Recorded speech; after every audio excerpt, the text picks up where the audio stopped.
क्या आपके साथ भी कभी ऐसा हुआ है कि आपके शब्द कुछ और कह रहे होते हैं लेकिन मन कुछ और चाहता है? जबकि हम मन में ये सोचते हैं कि क्या ये आदमी कभी चुप भी रहेगा।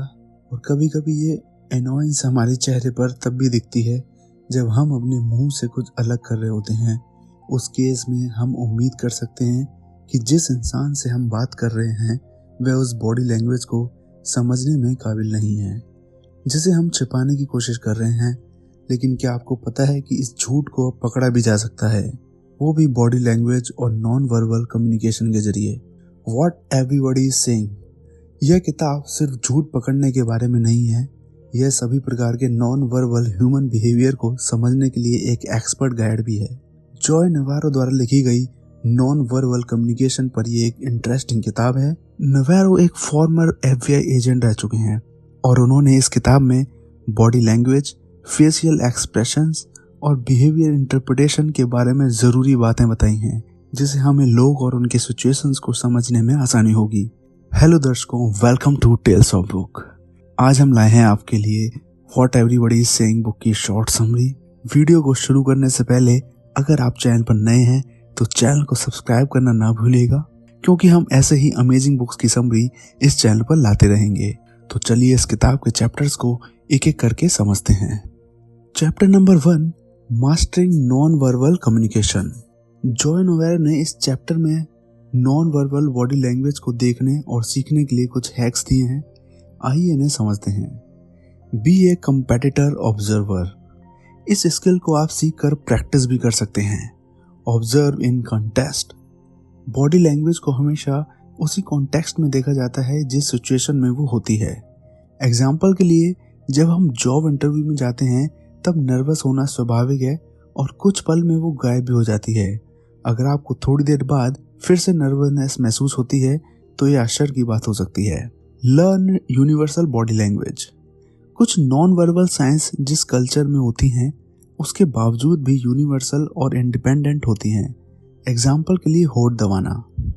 लर्न आइडियोसिंक्रेटिक और नॉन वर्बल्स। आइडियोसिंक्रेटिक बिहेवियर्स हर स्पेसिफिक इंडिविजुअल्स के लिए अलग होती है। Learn baseline behaviour. आधारभूत व्यवहार यह है कि लोग सामान्य रूप से कैसे दिखते हैं, बैठते हैं, चलते हैं और व्यवहार करते हैं।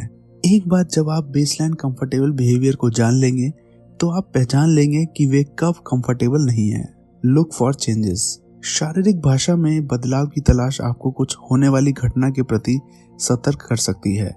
विशेष रूप से तब उपयोगी है जब इंडिपेंडेंट एक्शन हमें नुकसान पहुंचा सकती है। Chapter number 2, living our own limbic legacy. Joe Navarro कहते हैं कि एक कॉमन फाइट और फ्लाइट वास्तव में गलत है। इसके अलावा संकट या खतरे की 3 मेन रेस्पॉन्सेस होते हैं: रुकना, भागना या लड़ना। Freeze, flight, fight. फ्रीज, लोगों को डांटा जाना, पूछताछ के दौरान उथली सांस लेना, इन सब सिचुएशन में हम फ्रीज हो जाते हैं। फ्लाइट, सभी नॉन वर्बल बिहेवियर्स दूरियां बढ़ाते हैं। इसमें दूर झुकना, अपने पैरों को बाहर की ओर मोड़ना, अपनी गोद में एक बैग रखना, मेज के सामने अपने सामने एक बोतल रखना, अपनी आंखों को रगड़ना या बंद करना या अपने चेहरे पर हाथ रखना शामिल है। आंखें बंद करने वाला व्यवहार घबराहट, अविश्वास या असहमति का स्ट्रॉन्ग इंडिकेटर है। फाइट, तीखी नोकझोंक लड़ाई का एक रूप है, लेकिन यह बिना शब्दों के भी होती है। एग्जाम्पल के लिए छाती फुलाना, पर्सनल स्पेस का वायलेशन करना या unaggressive posture. Chapter number 3, non verbals of the feet and legs. Joe Navarro को कहना है कि पैर शरीर का सबसे ऑनेस्ट पार्ट हैं, क्योंकि वे फ्रीज, फ्लाइट और फाइट जैसे लिम्बिक रेस्पॉन्स सबसे पहले शामिल होते हैं और इन्हें पढ़ना भी सबसे आसान है, क्योंकि लोग आमतौर पर दूसरों के बारे में क्या सोचते हैं यह जानने के लिए चेहरे पर फोकस करते हैं। इसलिए जब हम कुछ फेक करना चाहते हैं तो हम भी चेहरे पर फोकस करते हैं। आइए आपको पैरों से जुड़ी कुछ स्पेशल बॉडी लैंग्वेज के बारे में बताते हैं। हैप्पी फीट, उछलते या तेजी से चलते पैर एक्साइटमेंट या सेटिस्फैक्शन का संकेत देते हैं, लेकिन इम्पेशेंस का भी मैसेज देते हैं। जैसा कि बॉडी लैंग्वेज के साथ अधिकांश स्थितियों के लिए यह सच है, आपको अर्थ को सही ढंग से समझने के लिए कॉन्टेक्स्ट को समझना होगा। फीट डायरेक्शन, हम पैर उस दिशा में पॉइंट करते हैं जो हमें पसंद है या जिस दिशा में हम जाना चाहते हैं। यदि कोई आपसे बात कर रहा है लेकिन उसके पैर दूसरी ओर हैं तो इसका मतलब यह हो सकता है कि या तो वह आपको पसंद नहीं करता है और आपसे अलग होना चाहता है, या उसे कहीं और जाना होगा। वेट शिफ्टिंग, घुटनों पर हाथ रखना और बैठते समय वजन को सामने रखकर पैर की ओर से ले जाना इस बात का संकेत है कि वो इंसान तैयार है और उठकर जाने के लिए एक्साइटेड है। स्टैंडिंग लेग क्रॉस, खड़े होते समय अपने पैरों को एंकल पर क्रॉस करके रखना यह दर्शाता है कि आप बहुत कंफर्टेबल हैं। जॉय नोवेरो कहते हैं ऐसा इसलिए है क्योंकि आप एंटिसिपेट करते हैं कि फ्रीज या दौड़ने की कोई जरूरत नहीं है, जिसके लिए दोनों पैरों को जमीन पर रखना होगा। Chapter number 4, torso, हिप्स, chest and shoulder.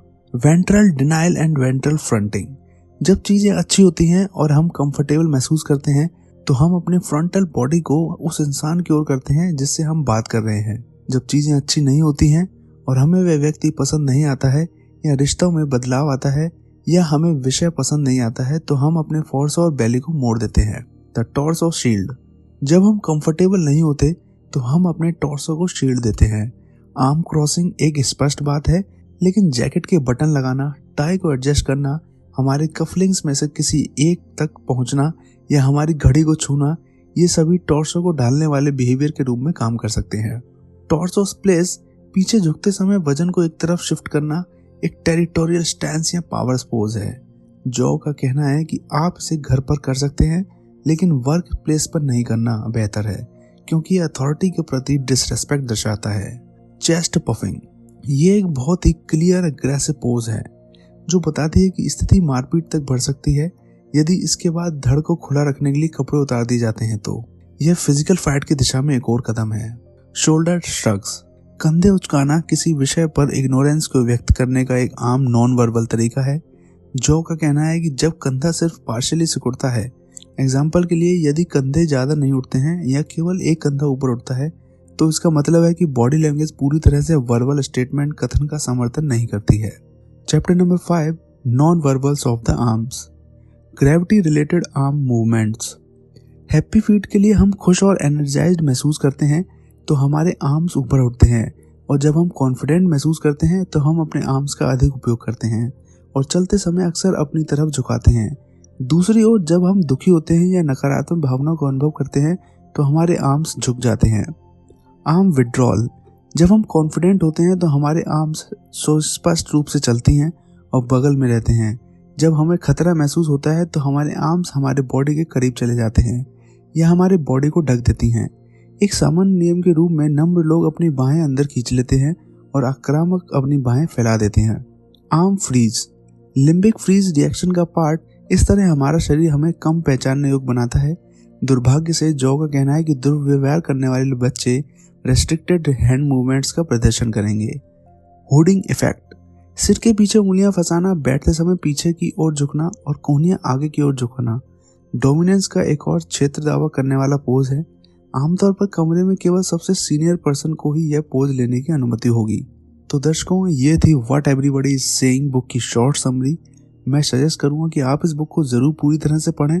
इसे पढ़ने के लिए आप डिस्क्रिप्शन बॉक्स में दी गई लिंक पर क्लिक कर सकते हैं। चैनल को सब्सक्राइब करना ना भूलें, और अगर वीडियो पसंद आए तो लाइक, कमेंट और शेयर जरूर कीजिएगा।